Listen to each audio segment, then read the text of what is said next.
Buen día, hermanos, feliz sábado para todos. Es una enorme alegría poder ver la iglesia con muchas personas, a pesar de que el día está lluvioso. Sabemos que el pronóstico va a continuar así que gracias al Señor porque podemos estar este grupo de sus hijos en su casa. Queremos extenderles una muy cordial bienvenida a cada uno de ustedes.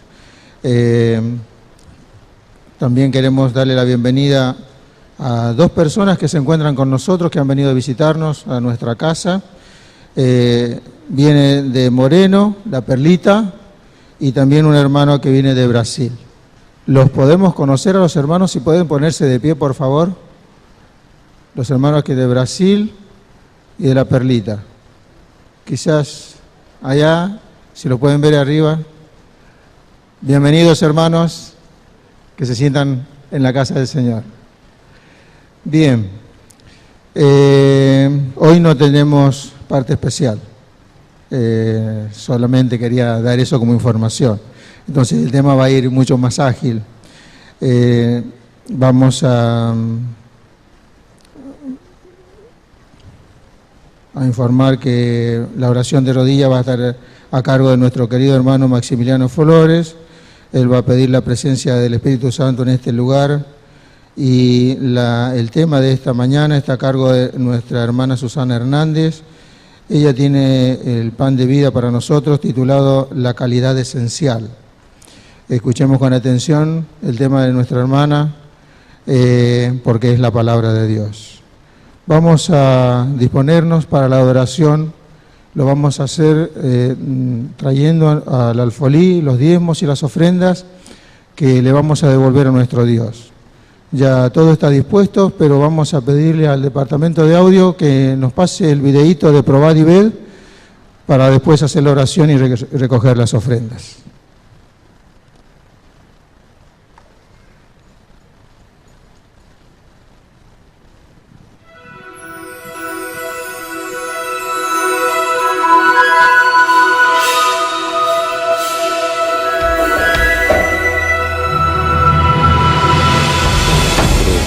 Probad y ved. Historia de hoy. DOT 1925.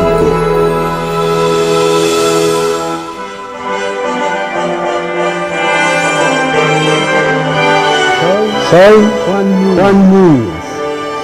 Soy adventista. Vivo en la ciudad de Salto, de la República Oriental del Uruguay. Esa es mi casa. Hace muchos años, yo y mi esposa tuvimos un llamado de Dios para ir a predicar a la ciudad de San Antonio, y lo hicimos. Después de visitar a la gente conseguimos muchos estudios, se bautizaron mucho, y el pastor Funcha compró el terreno con un ranchito y tuvimos muchos años en ese ranchito. Después que la iglesia empieza a funcionar, vimos la necesidad de comprar un terreno, porque ya no podíamos absorber a toda esa gente. Decidimos nosotros entonces, con toda nuestra vida, nuestra fuerza, nuestro corazón, con la ayuda de Dios, construir un templo para adorar a Dios. Tengo que hablar del auto que tenemos, que fue para la iglesia, como ambulancia, como para traer enfermos, muchas veces bebés que nacían acá en Salto, los llevábamos, y todas las cosas que teníamos que hacer. Ese auto siempre fue una bendición de Dios, porque nunca nos dejó en la calle. Un día sábado estábamos retornando de la iglesia y por ahí me doy cuenta que algo se había roto en el auto. Mire, ¿qué te pasó con el auto? Se rompió el brazo de mando de la dirección. Y por suerte, tuvimos mucha suerte que no salimos para afuera o agarramos otro vehículo, otra cosa. Violeta, vamos a hacer una oración para que Dios nos proteja, que nos saque de este trance. Pero me cuidé mucho y me dio gracias a Dios para llegar a mi hogar. Estábamos tan concentrados los dos en ese proyecto, en esa obra para Cristo, que no nos imaginábamos que en poco tiempo íbamos a estar muy tristes porque el doctor le diagnosticó una enfermedad terminal. Violeta, estuvimos analizando los estudios que se realizó Juan y no dieron resultados buenos. Nos reunimos en junta médica y sacamos que tiene aproximadamente 2 meses de vida. Fueron días muy tristes, mucho sacrificio, pero nos aferramos más que nunca en la oración. Pedimos con todo el alma al Señor que lo sanara, porque sin mi esposo la construcción no podía continuar. Mi esposo fue operado, estaba recuperando, y un día recibimos la visita del doctor. Señor Juan Núñez, tengo una noticia para darle. ¿Estás preparado? Sí. ¿Estás curado? Y al mirar hacia atrás, hacia todo ese tiempo y ese espacio que hemos recorrido, y pienso que mi esposa también pensará lo mismo, que Dios no solo nos ha ayudado mucho, que nos ha cambiado la mente, el espíritu, y somos mejores personas que cuando empezamos a trabajar para Él. Pero me siento una felicidad tan grande por haber prosperado espiritualmente y como persona. La historia de Juan y Violeta Núñez es un gran ejemplo de amor, fe y generosidad. Hoy la iglesia de San Antonio es una bendición para la comunidad. A lo largo de la trayectoria de la vida de los hermanos Núñez, lograron preparar a más de 500 personas para Jesús. Damos gracias a Dios por este matrimonio consagrado que logró su ideal. Querido hermano, que este testimonio impresione tu corazón y tengas la misma experiencia. Probad y ved. Adoremos ahora al Señor con los diezmos y las ofrendas, demostrando nuestro reconocimiento y gratitud.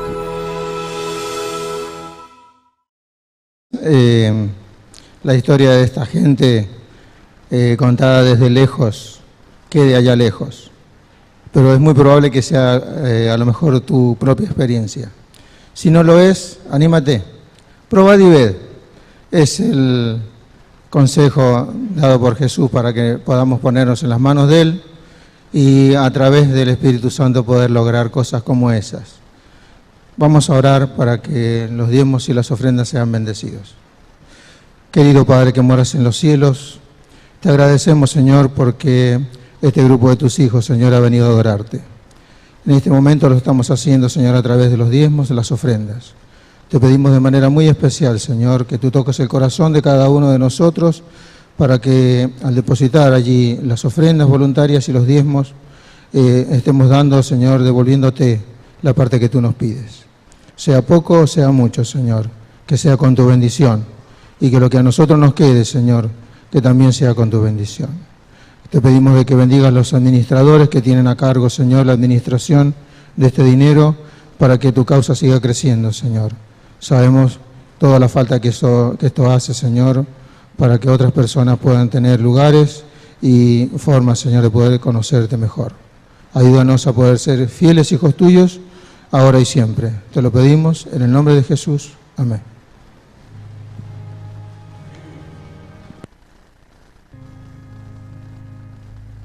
El himno número 274. ¿Qué te daré, maestro?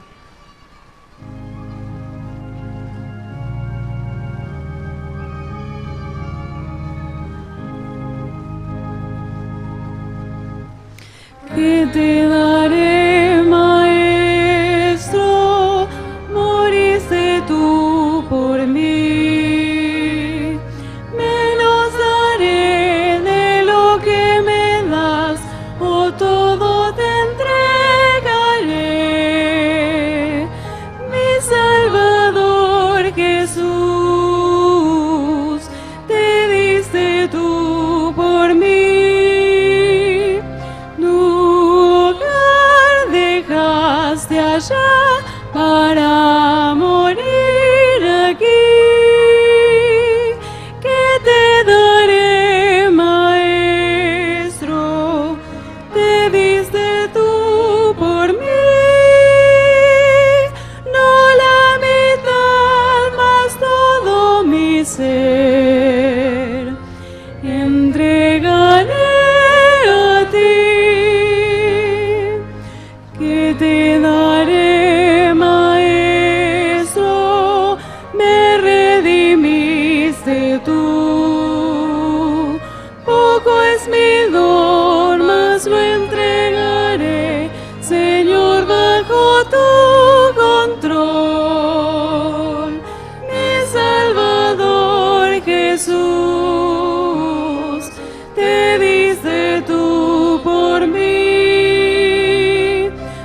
ser, entregaré a ti.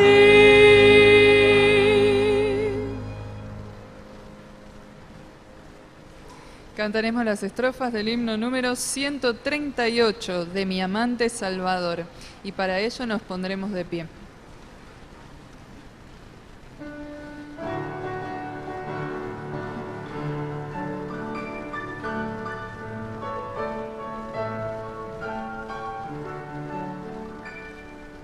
De mi amante Salvador cantaré el inmenso amor, gloriaré en el favor de Jesús.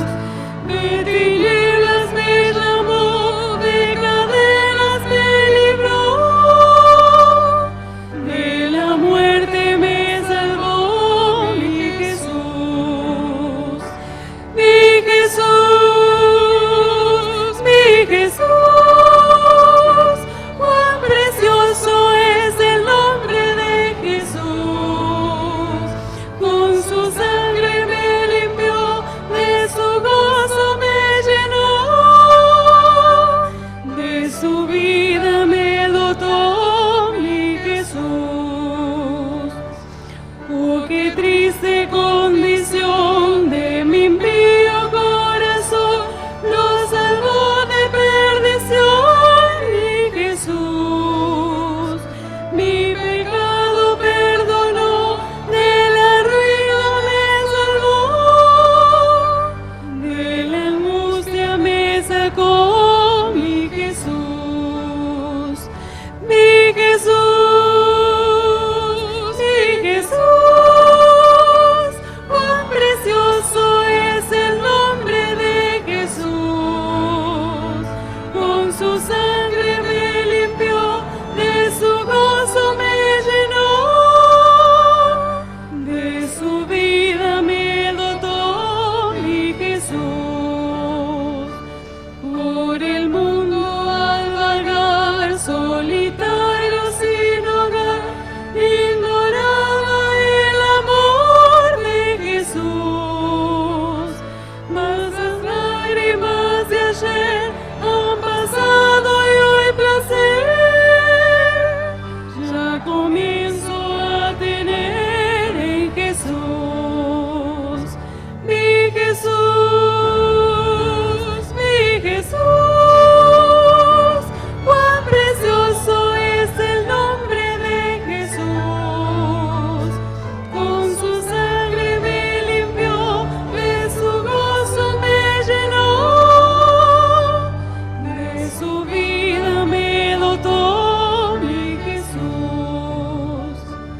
De lo falso a la verdad, de lo impuro a santidad, ya me trajo la bondad de Jesús. Y hecho fuerte en virtud de su penal salud, nos doy de gratitud a Jesús. Mi Jesús, mi Jesús, cuán precioso es el nombre de Jesús. Con su sangre me limpió, de su gozo me llenó, de su vida me dotó mi Jesús.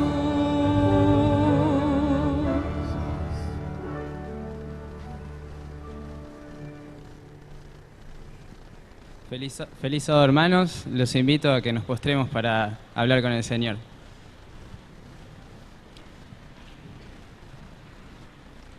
Querido Padre que estás en los cielos, muchísimas gracias porque podemos estar ante tu presencia.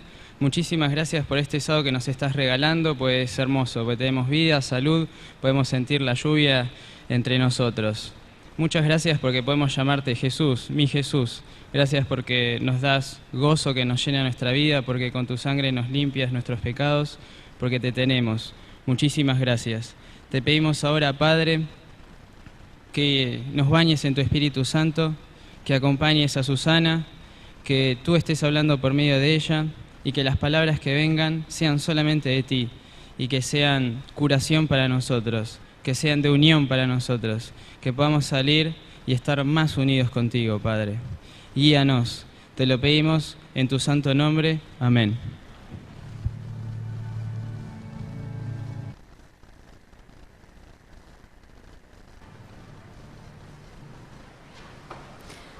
Himno número 33.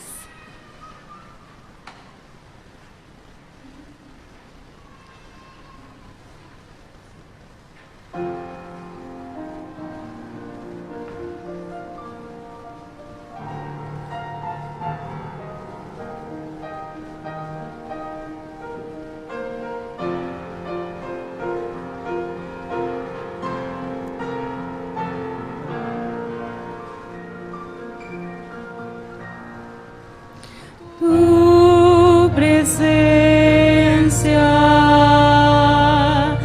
Padre amante, invocamos reverentes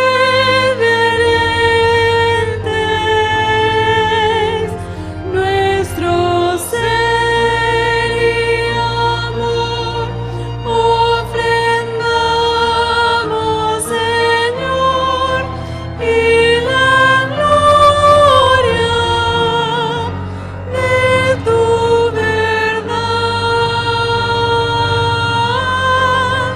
hoy descienda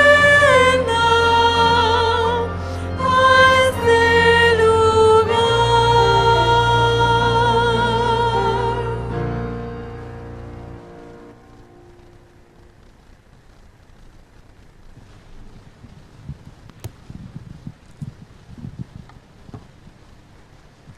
Queridos hermanos, tengan todos ustedes un muy feliz sábado. Estamos felices de estar hoy, como dicen, a pesar del día, en la casa del Señor, en este su día. Vamos a trabajar en Juan capítulo 21.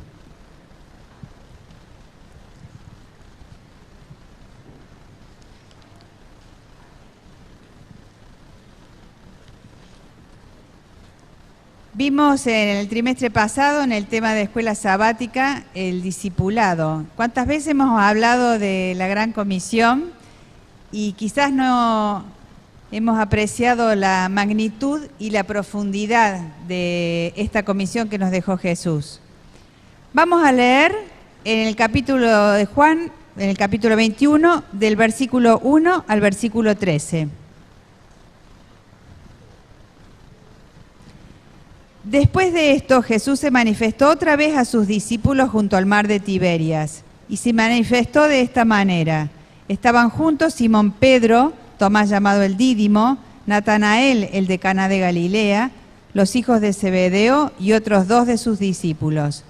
Simón Pedro les dijo: voy a pescar. Ellos le dijeron: vamos nosotros también contigo. Fueron y entraron en una barca, y aquella noche no pescaron nada. Cuando ya iba amaneciendo, se presentó Jesús en la playa, mas los discípulos no sabían que era Jesús.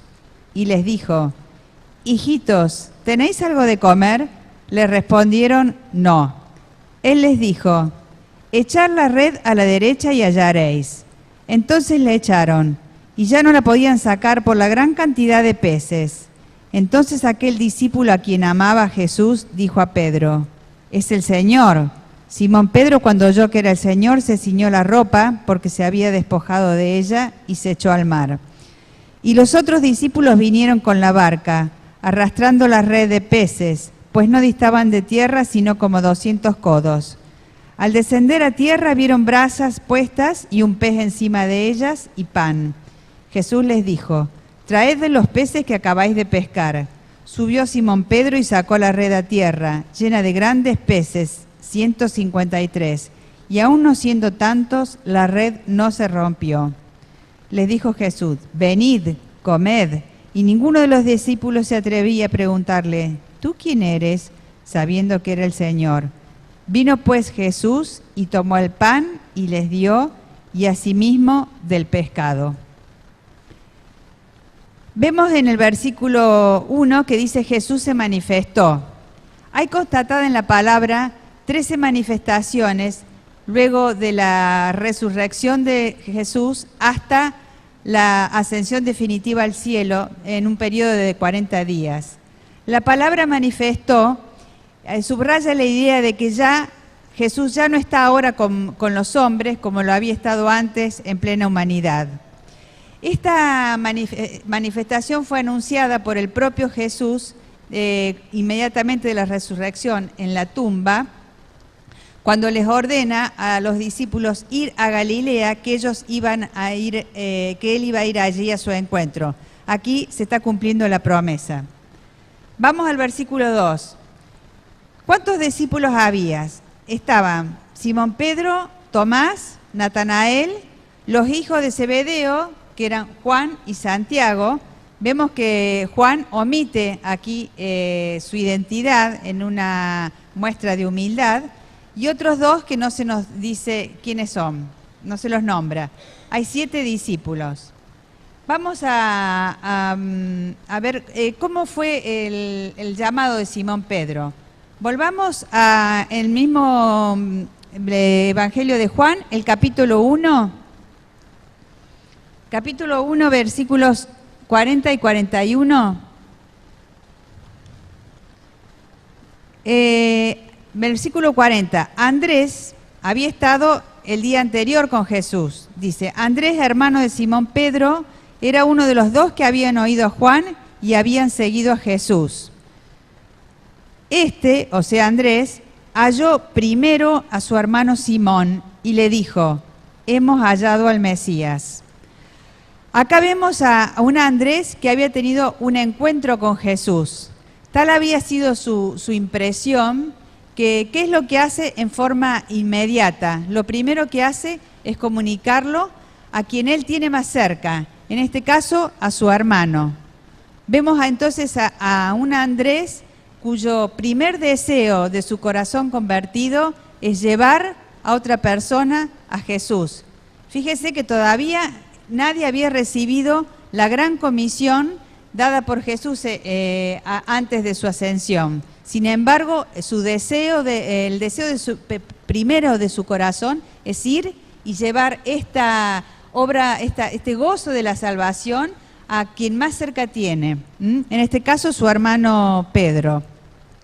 Así vemos que el primer converso cristiano es obra de un laico. Seguimos y vemos que otro de los discípulos es Natanael. Aquí en el mismo capítulo 1, si vemos un poco más unos versículos siguientes, en el versículo 45 leemos: Felipe halló a Natanael y le dijo, hemos hallado a aquel de quien escribió Moisés en la ley, así como los profetas, a Jesús el hijo de José, de Nazaret. Natanael le dijo, ¿de Nazaret puede salir algo de bueno? Le dijo Felipe, ven y ve. Cuando Jesús vio a Natanael que se le acercaba, dijo de él, he aquí un verdadero israelita, en quien no hay engaño. Acá vemos a Felipe, que en el día anterior había estado con Jesús. ¿Qué hace Felipe? También, lo primero que hace en forma inmediata es llevar a otros a tener esta misma experiencia. En este caso, su íntimo amigo, Natanael. Natanael tenía una gran ventaja, era un profundo conocedor de las profecías.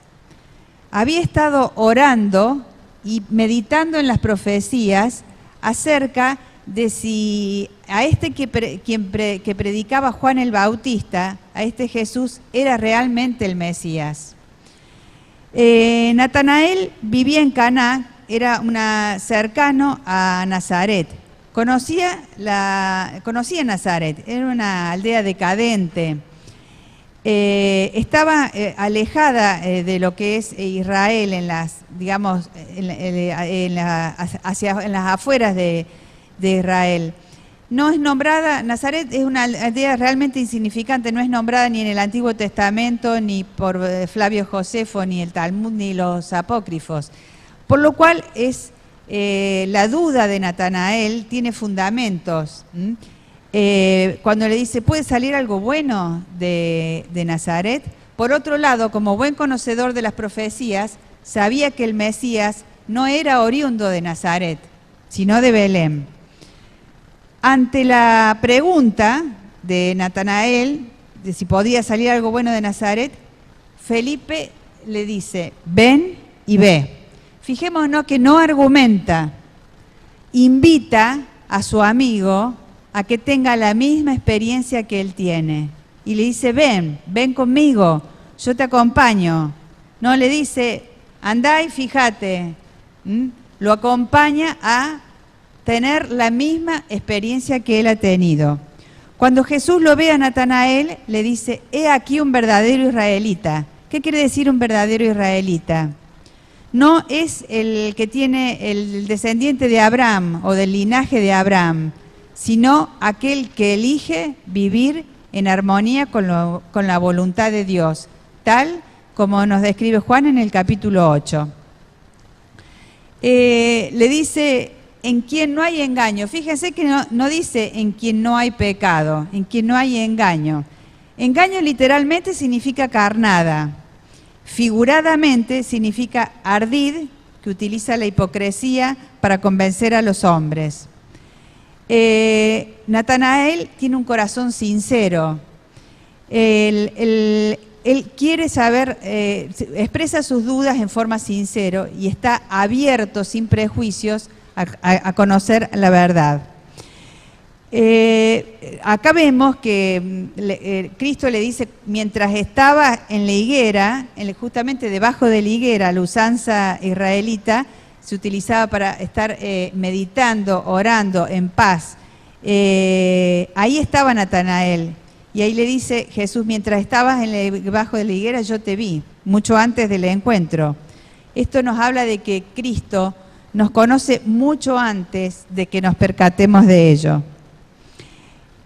Sigamos con el relato del capítulo 21. Vemos que también está Tomás. A partir de la aparición que tuvo el Señor, destinada específicamente para Tomás, deducimos que se mantuvo en comunión constante con los discípulos. Luego los dos hijos de Zebedeo, Juan y Santiago, que ya dijimos, y otros dos discípulos que no se los nombra. Seguimos con el versículo 3. Simón Pedro les dijo, voy a pescar. Ellos le dijeron, vamos nosotros también contigo. Fueron y entraron en una barca y aquella noche no pescaron nada. Acá lo vemos a Simón Pedro característico, con ahínco, con afán, valeroso, con capacidad organizativa. Él funcionaba como el jefe de la empresa pesquera que habían tenido con su hermano Andrés y con Santiago y Juan. Sin duda tenía cualidades de liderazgo. Es de notar cómo los demás discípulos van todos juntos tras él, con él a pescar. No es una invitación, él informa que va a pescar y todos lo siguen. Este Pedro poseía una personalidad vigorosa y todos sus dones eran notorios, lo cual lo hacía sobresalir por el resto de los discípulos. Esto no quiere decir que haya dones que sean más importantes que otros, sino que estos dones eran más notorios que los de los demás, o que otros tipos de dones. Por su personalidad, todos estos dones eran muy visibles, pero también eran muy visibles sus defectos. Era impulsivo, jactancioso, inestable, arrebatado, impredecible, y en su crisis de fe manifestó un episodio de alta traición a su maestro, donde se lo vio débil, cobarde y vacilante. Vemos los distintos dones con el cual Jesús dota a su iglesia. Continuamos con una pregunta. ¿Por qué estaban pescando los discípulos? Notemos que cuando antes de la cruz, las necesidades eran sostenidas por las ofrendas especiales. Pero luego del escándalo de la cruz, esta fuente de ingresos se cortó, por lo cual ellos no iban a permanecer ociosos o siendo una carga para sus familiares. Vuelven a su antiguo trabajo, a lo que saben hacer y muy bien, que es la pesca. Por lo otro lado, todavía no era momento de salir a predicar el Evangelio. Según Hechos 1:3-4, no había llegado la hora de predicar, sino de aprender más del Señor. Era de noche, habían escogido la mejor hora para pescar, como pescadores experimentados que eran. Estuvieron toda la noche tratando de pescar. Imaginemos, el ministerio de Jesús transcurrió la mayor parte del tiempo en este lugar, en este mar de Galilea y sus alrededores. Durante toda la noche habrán estado recordando los momentos con Jesús, cuando calmó la tormenta, cuando Pedro caminó sobre las aguas, la alimentación de las multitudes en la orilla. ¿Cuántos recuerdos habrán compartido? ¿Cuánta nostalgia? Y también se les presentaba y pensaban cuán sombrío e incierto se presentaba su futuro. Estuvieron toda la noche, como dice el versículo, y no pescaron nada. Este fracaso, utilizado por la providencia divina, haría notorio el milagro de la copiosa pesca de la mañana siguiente. Vamos al versículo 4. Cuando ya iba amaneciendo, se presentó Jesús en la playa, mas los discípulos no sabían que era Jesús. ¿Cuándo se presenta Jesús? Cuando va amaneciendo, ya la hora de la pesca ya está terminando, las posibilidades son casi nulas. Ellos están cansados toda la noche con el esfuerzo del trabajo de la pesca, toda la noche sin dormir, están desanimados. El tiempo más propicio para que el Señor se manifieste es cuanto más desanimados estamos. Cuando todo está perdido para nosotros, es tiempo que nos demos cuenta que no le hemos perdido a Él. El Señor está esperándolos en la playa, a orillas del mar, a donde ellos se dirigen al final de su travesía. Fíjense que los discípulos no sabían que era Jesús, dice. ¿Por qué no lo habrán reconocido?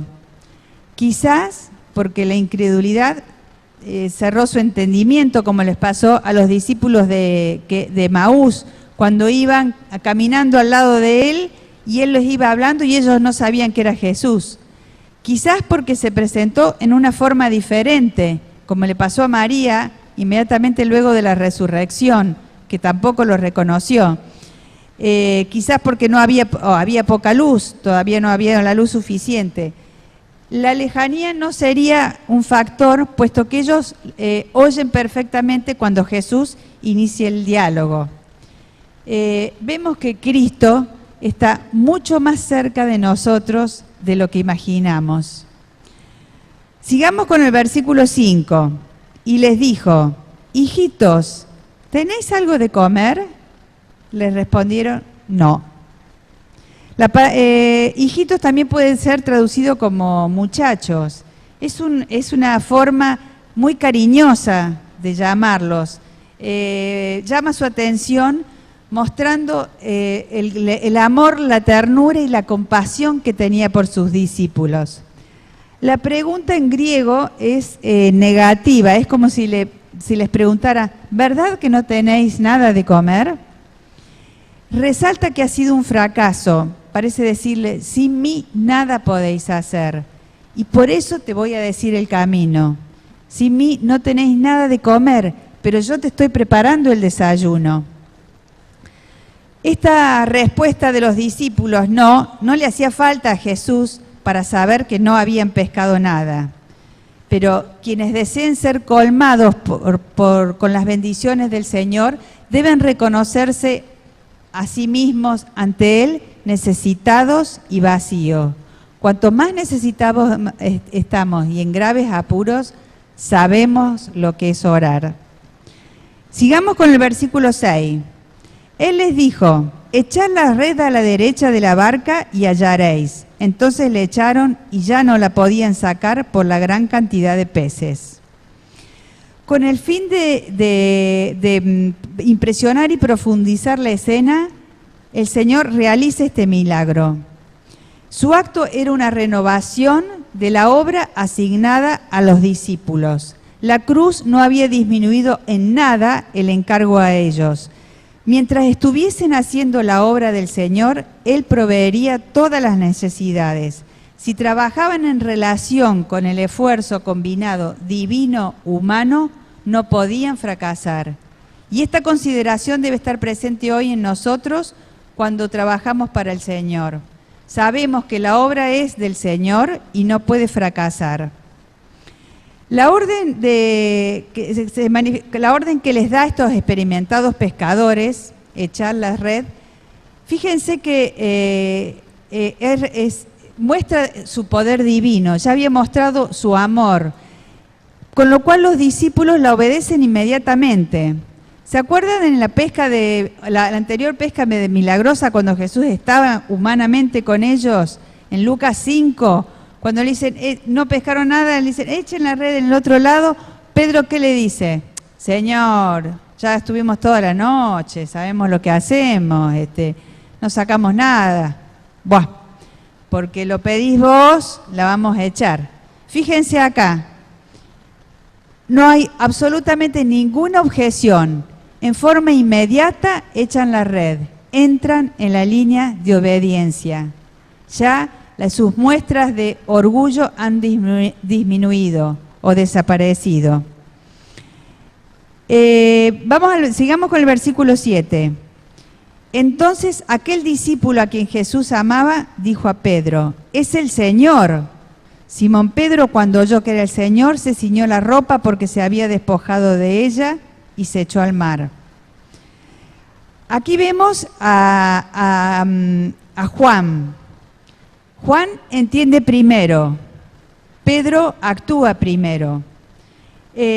Juan inmediatamente se lo comunica a Pedro, no se guarda la primicia, no hay que ser avaros, en el Señor sobreabunda para todos. Vemos a este Juan que pasa lo mismo, ¿recuerdan cuando María les dice el Señor ha resucitado? Pedro y Juan corren juntos hacia la tumba.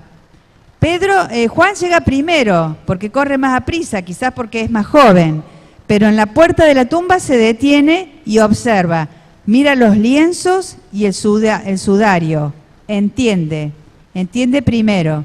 Pedro directamente entra en la tumba. Juan es un maestro, es un teólogo. Vemos los distintos dones, las distintas individualidades. Pedro, a pesar de que inmediatamente que escucha a Juan lo que le dice, estaba en paños menores, que era como se usaba para pescar. Tenía que tirarse al agua, pero no era respetable presentarse así ante su maestro. Se coloca una túnica, se la ciñe con un cinturón para poder más rápidamente y nadar así hasta dar la bienvenida a Jesús. Vemos que ahora Pedro en el mar está calmo, no hay tempestad. Pedro no se hunde. Esto es un símbolo escatológico. Pedro ya está a salvo de debilidades y tentaciones. En el versículo 8, y los otros discípulos vinieron con la barca arrastrando la red de peces, pues no distaban de tierra sino como 200 codos, algo así como 90 metros. Vemos al resto de los discípulos trabajando rápidamente y concienzudamente, cada uno con sus dones. Se puede ser tan fiel a Cristo sirviendo las mesas o predicando el Evangelio, pero todos, anónimos y notorios, van a compartir el refrigerio preparado por Jesús.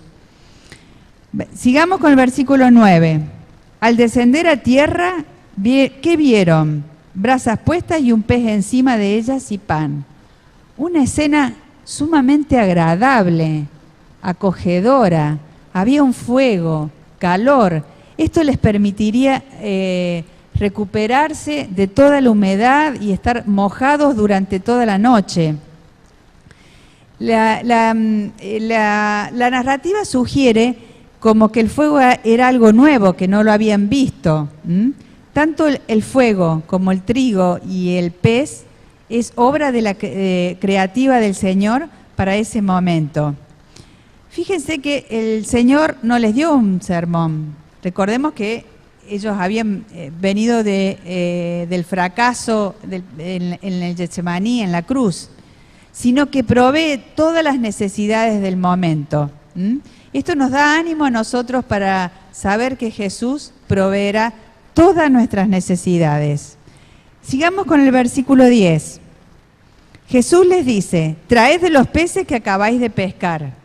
No porque lo necesite para el desayuno, porque ya lo vamos a ver y hemos visto que había ya un pez y un pan sobre las brasas, sino para que ellos mismos contaran los peces, vieran la calidad de los peces y pudieran comprobar cuán bueno es trabajar a las órdenes del Señor. Dios puede intervenir en nuestros planes y en nuestros esfuerzos para que sea más significativo y evidente nuestra necesidad de trabajar con Él. Vemos que en el versículo 11 dice hay 153 grandes peces. Mucho se ha hablado de este número 153. Es muy exacto como para pensar que no tiene algún significado, pero no hay nada concreto con respecto a este número. Podemos ver en Segunda de Crónicas, donde Salomón dice que en la construcción del templo intervinieron 153.600 extranjeros. Si hubiera alguna conexión, podríamos decir que simboliza la entrada de los gentiles al pueblo de Dios. Lo más interesante es que dice que la red no se rompió. ¿Recuerdan en la anterior pesca, en Lucas 5? Y la red llena de peces, luego del milagro, se rompía. Esto es un emblema escatológico. Ustedes saben que la red significa la iglesia. La iglesia en los tiempos del fin se está mostrando, se mostrará unida, sin divisiones, sin resquebramiento. Seguimos con el versículo 12. Les dijo Jesús: venid, comed. El anfitrión les hace una invitación. Esto nos hace recordar a Apocalipsis 3:20. Mira que estoy a la puerta y llamo. Si alguno oye mi voz y abre la puerta, entraré y cenaré con él y él conmigo. El profundo sentido de respeto y reverencia que tenían los discípulos los hacía mantenerse distantes y callados. Quizás tendrían miedo, vergüenza por la debilidad que habían mostrado en el Getsemaní, la cobardía ante la cruz. Pero el Señor les demuestra con su bondad que es el gran perdonador de los suyos, como dice Colosenses 3:13. Deberíamos avergonzarnos no de llegarnos a Cristo, sino de desconfiar de Él. En el versículo 13 dice: vino pues Jesús y tomó el pan y les dio a sí mismo del pescado que Él había provisto, no de la pesca de los discípulos. Y aquí comienza el diálogo con Pedro, la restauración de Pedro. Vamos a leer en el mismo capítulo 21, desde los versículos 15 al 17. Cuando hubieron comido, Jesús dijo a Simón Pedro: Simón, hijo de Jonás, ¿me amas más que estos? Le respondió: sí, Señor, tú sabes que te amo. Él le dijo: apacienta mis corderos. Volvió a decirle la segunda vez: Simón, hijo de Jonás, ¿me amas? Pedro le respondió: sí, Señor, tú sabes que te amo. Le dijo: pastorea mis ovejas. Le dijo la tercera vez: Simón, hijo de Jonás, ¿me amas? Pedro se entristeció de que le dijese la tercera vez: ¿me amas? Y le respondió: Señor, tú lo sabes todo, tú sabes que te amo. Jesús le dijo: apacienta mis ovejas. Comienza el diálogo así con Jesús. Con Pedro. Sabemos que Pedro ya había comenzado su restauración moral, ya se había arrepentido y llorado amargamente, pero Pedro, el Señor lo restauraría como apóstol, lo restauraría el ministerio pastoral, recobraría su rol anterior. Todas estas dudas tenía Pedro. El Señor lo iba a sacar de su perplejidad. Jesús, vemos que primero atendió todas las necesidades, demostró toda su bondad. Sabía que lo que tenía para decirle a Pedro podría causarle alguna incomodidad. Había deshonrado a Cristo, había incurrido en una desconfianza de sus hermanos. Sus hermanos pensaban que ya no se le podría permitir asumir el rol anterior. Y él mismo sentía que había perdido su propia confianza y la confianza de los demás. Antes de volver a su ministerio, debía dar pruebas de su arrepentimiento delante de los demás. Sin esto, aunque se hubiese arrepentido, podía disminuir o anular su influencia como ministro de Cristo. El pecado abierto requiere una confesión abierta. Pedro ya lo había visto 3 veces al Señor después de la resurrección, y el Señor no había mencionado la traición, la negación de Pedro. No dice, en este momento tampoco dice ni una palabra acerca de la negación. El Señor quiere oír de sus labios la confesión de amor que le haría luego. Las circunstancias deben haber hecho pensar en Pedro, haberlo hecho recordar todo el episodio de la negación. Fijémonos, junto a un fuego de brasas, Pedro niega a Jesús. Ahora, junto a un fuego de brasas, debe confesar su amor. 3 veces Pedro lo negó. 3 veces ahora debe ahora reconocerlo a su Señor como al que ama. Jesús lo llama por su único nombre, Simón, que es el que tenía antes de ser hallado y convertido. También lo llama Simón antes de predecir la triple negación de Pedro. No era un trato duro, porque también lo había llamado Simón cuando le dice en Mateo 16, 17, bienaventurado eres, Simón, hijo de Jonás, porque eso no te lo reveló carne ni sangre, sino mi Padre que está en el cielo, refiriéndose a cuando Pedro dice, tú eres el Cristo, el Hijo del Dios viviente. Era un trato recordatorio. 3 veces le pregunta, ¿me amas? No deberíamos molestarnos cuando se nos pregunta sinceramente sobre algo que quizás hemos hecho que ha causado perplejidad a otros. Jesús parece decirle, Pedro, tengo sobrados motivos para dudar de tu amor, porque en el momento de mayor crisis de sufrimiento en el que yo estaba, tú te avergonzaste de confesar que eras mi discípulo. No le pregunta cuánto ha llorado, ya que solo el amor hace que resulten aceptables las señales de arrepentimiento. La primera pregunta que le hace el Señor, como vimos, es, ¿me amas más que estos? Esto se refiere a los discípulos, no porque Jesús quiera el amor de unos más que de otros, sino porque el mismo Pedro, en un acto de jactancia, había dicho, aunque todos estos se escandalizaren, yo no me escandalizaré. Ahora debe confesar delante de estos su amor por el Señor y su arrepentimiento. Vemos Jesús,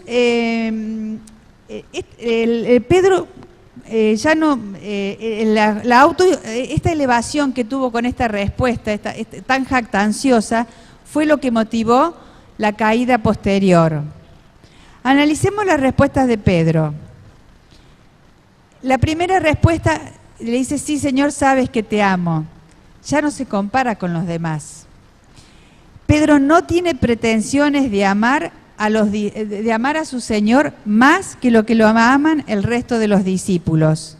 Con evidente modestia y cierta desconfianza de sí mismo, contesta afirmativamente y apela a la sabiduría del Señor. El sí de Pedro ya no es de autosuficiencia, no se basa en su amor. Está seguro de que en su corazón hay algo parecido a ese amor del que le habla Jesús, pero no igual. La palabra que utiliza el Señor para la palabra amor es agapao. Agapao es el amor supremo, el amor abnegado, de devoción total. Es un principio, es el amor de mente y propósito que involucra nuestra inteligencia y nuestra voluntad. Esta es la palabra que utiliza Jesús en su pregunta.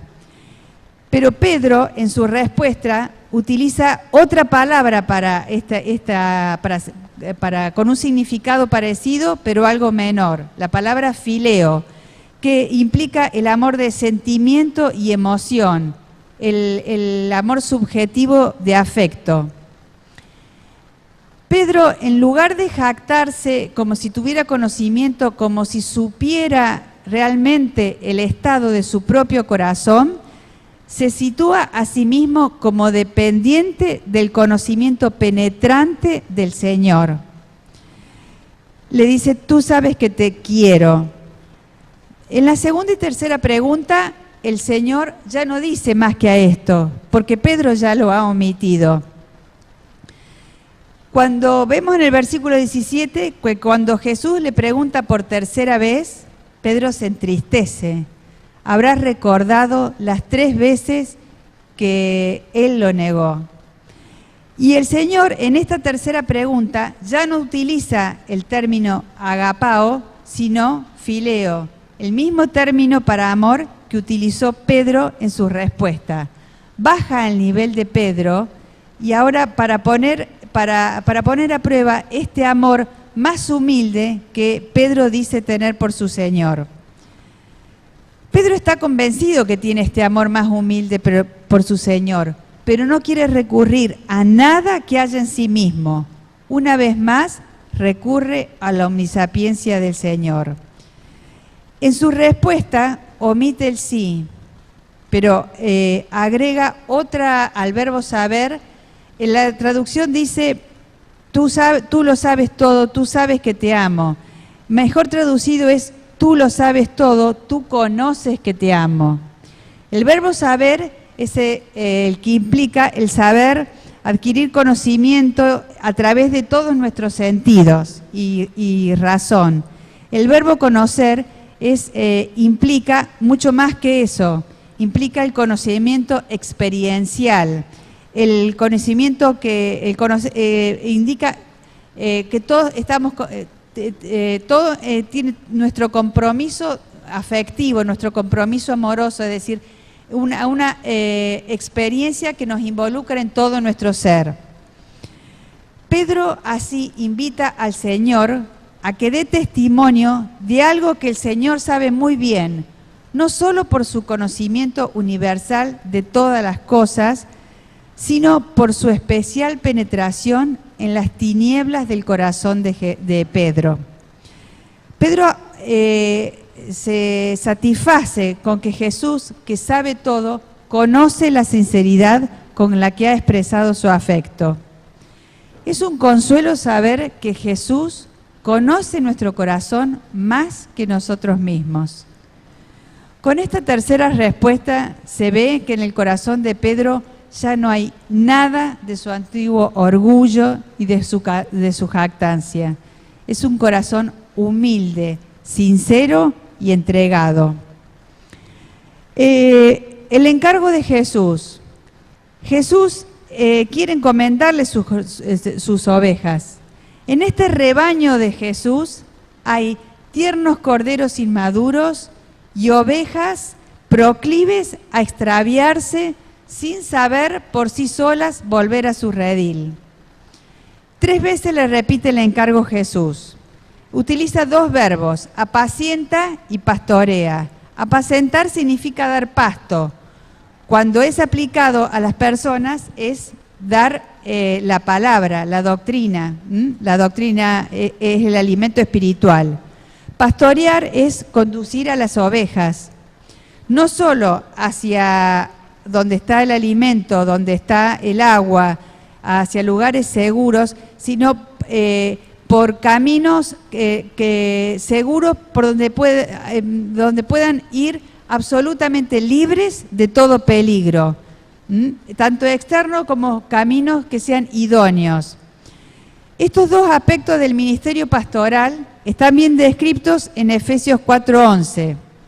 Aquí Pablo nos dice, él mismo, o sea Jesús, constituyó a unos apóstoles, a otros profetas, a otros evangelistas y a otros pastores y maestros. Acá vemos, se da a entender, que una misma persona ha de ejercer ambos ministerios, pastores y maestros. Sin embargo, Romanos 12:7 aparecen dichos ministerios en manos de distintas personas, lo cual indica que si bien los pastores deben estar preparados para enseñar, hay personas particularmente entrenadas para la enseñanza, pero son especialmente dignos de doble honor los que ejercen fielmente ambas funciones. Pedro queda confirmado como apóstol, restaurado al ministerio pastoral, ahora que había expresado expresamente su amor por el príncipe de los pastores. Pedro tenía la oportunidad de ejercer ese amor. Jesús tiene tanto amor y tanto celo por su grey que solo se la quiere confiar a quienes lo aman a Él sinceramente y de todo corazón. Quienes no aman a Jesús más que a ellos mismos no pueden amar las almas de los hombres, ni tampoco aceptar el ministerio que Dios nos ha encomendado.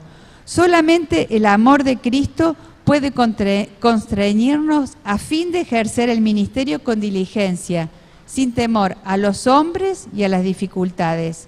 Quien no tiene ese amor en su corazón, no solo no es un pastor, sino que se va a convertir en un lobo o mercenario. La manera en que el Salvador trató a Pedro fue una gran lección para él, para los discípulos y para nosotros ahora. La simpatía, la ternura y el amor perdonador con que lo trató iba a ser el ejemplo para Pedro y para nosotros hoy para tratar con los transgresores. Recordando su propia, dice el espíritu de profecía, un amor tal debía sentir a su pastor por las ovejas y los corderos confiados a su cuidado. Recordando su propia debilidad y fracaso, Pedro debía tratar con su rebaño tan tiernamente como Cristo le había tratado a él. La pregunta que había dirigido a Pedro era significativa. Mencionó solo una condición para ser discípulo y servir. ¿Me amas? Esta es la cualidad esencial. Aunque Pedro poseyese todas las demás, sin el amor de Cristo no podía ser pastor fiel sobre el rebaño del Señor. El conocimiento, la benevolencia, la elocuencia, la gratitud, el celo, son todos valiosos auxiliares en la buena obra, pero sin el amor de Jesús en el corazón, la obra del ministro cristiano fracasará seguramente. Es desde el deseado de toda la gente, página 751. Hermanos, que cada mañana al consagrarnos al Señor, nos imaginemos a este Jesús preguntándonos, ¿me amas?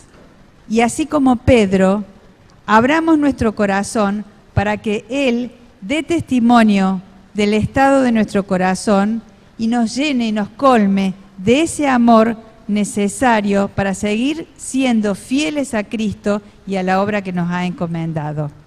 Hermanos, que tengan un bendecido sábado y muchas gracias.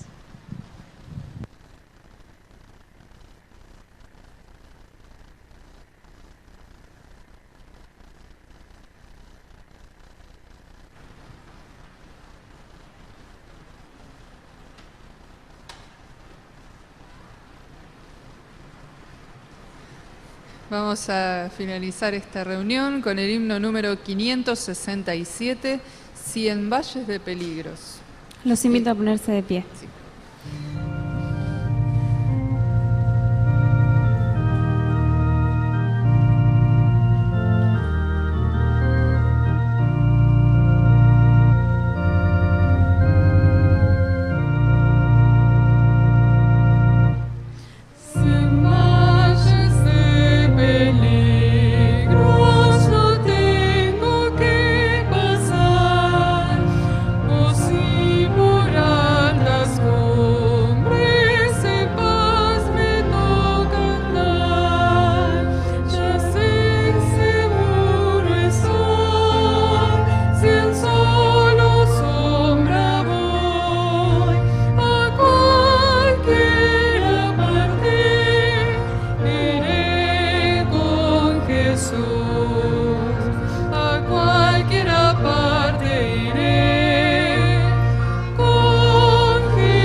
Damos gracias al Señor por este día que nos ha regalado con su Espíritu Santo y hacemos la última oración. Gracias, Padre, por tu amor, por tu misericordia, por tu benevolencia, por tenernos para ti, que pertenecemos, Señor, a tu reino admirable. Gracias porque reina el Espíritu Santo en esta iglesia, que nos enseñas la verdad y nos enseñas tu ley. Tú eres nuestra paz. En el nombre de Jesús, Señor, sigue bendiciéndonos en esta semana para que podamos estar contigo constantemente. Te damos gracias por tu amor y misericordia y bendícenos a todos para ser fieles y verdaderos. En el nombre de Jesús, amén.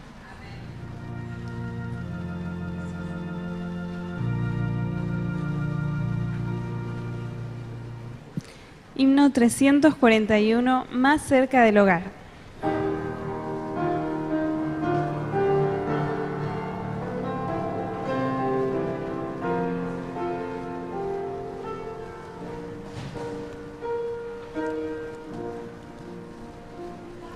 La Biblia asegura que Jesús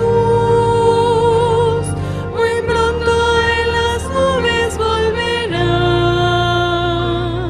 Prepárate, mi hermano, porque hoy más cerca estamos del hogar, más cerca del hogar, más cerca del hogar, más cerca estamos hoy que ayer, más cerca del hogar.